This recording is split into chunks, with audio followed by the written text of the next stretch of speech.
Խոսենք ամենատարածված միֆերի մասին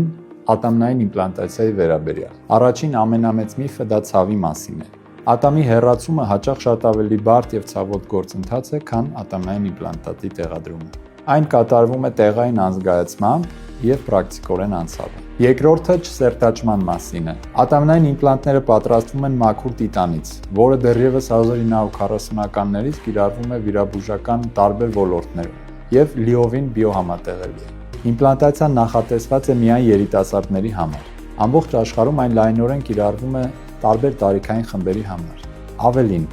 տարիքով մեծ պացիենտները հաճախ դրա կարիքը շատ ավելի են ունենում։ Միֆեր երկարատև բուժման մասին։ Իմպլանտատի տեղադրումը հաճախ տևում է շատ ավելի կարճ, քան ատամների բուժումը կամ հեռացումը։